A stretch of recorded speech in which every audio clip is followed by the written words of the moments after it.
Welcome to livingpianos.com and virtualsheetmusic.com. I'm Robert Estrin with a viewer question. Do men and women approach the piano differently from one another? This is a great question. And yes, there is an answer to this question for you, but it's not what you might expect. So I'm glad to address this. Now, I got to study with some phenomenal pianists, both men and women. My father, Morton Estrin, with enormous hands, John Ogden, also tremendous, large man, towering, big hands, big fat arms. I also studied with a couple of sensational women pianists, Ruth Slenczynska and Constance Keene. Each of them probably weighed less than 100 pounds. So what are the differences in approaching the piano when you have massive hands and small hands? So the real thing between men and women isn't so much the sex as it is the size of the hands, the arms, and the stature. And it goes beyond that because different hands have different shapes. For example, my hands are not only small, but you notice how my thumb does not go totally straight. Now, if you look at Rubinstein's hands, this would be a direct line. And well, that's just the hand I have. So I have a small reach even for the size of my hand. So my approach is going to be different. And everybody's got different hands. For example, with big fingers, it might be difficult to play between the black keys. Small hands like mine, it's very easy to play light and fast because you can get between the keys differently.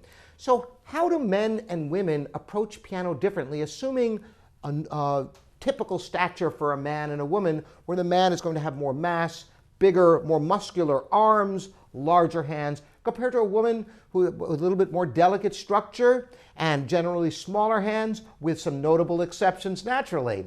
Well, I'm going to show you a bit. Well, for example, somebody who has very large hands and a lot of mass can play big chords fairly effortlessly, just utilizing this part of the arm right here.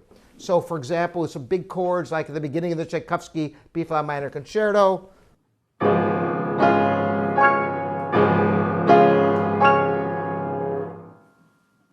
Now, in playing just now, I only used this part of the arm. Now, I remember watching Ruth Slenczynska, for example, play big chords where she used not just this part of the arm, but the entire arm for more of a technique like this.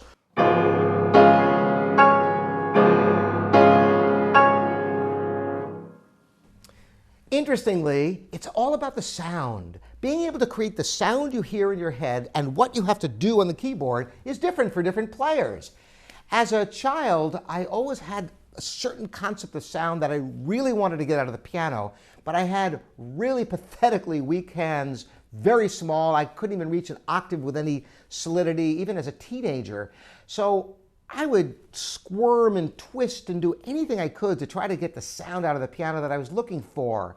Now, I don't suggest that as a solution, but the point is I saw many extremely talented students of my father's who could approach the keyboard completely differently from me as youngsters just because of the different hands. So you have to find your way in this world. Beyond that, there isn't just one way to play the piano.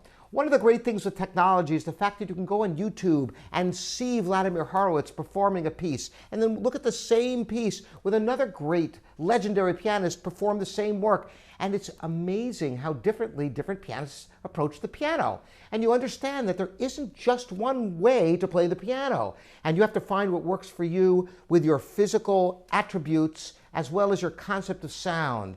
So experiment and realize that if you're of slight build and have small hands, you want to use more mass, more of the arms. Whereas if you have more mass and bigger hands, you can depend upon the strength closer to the fingers, the wrist, and just the forearm. You don't have to use as much of the rest of your body when playing the piano. And that's in a nutshell the difference between how men and women generally approach the keyboard.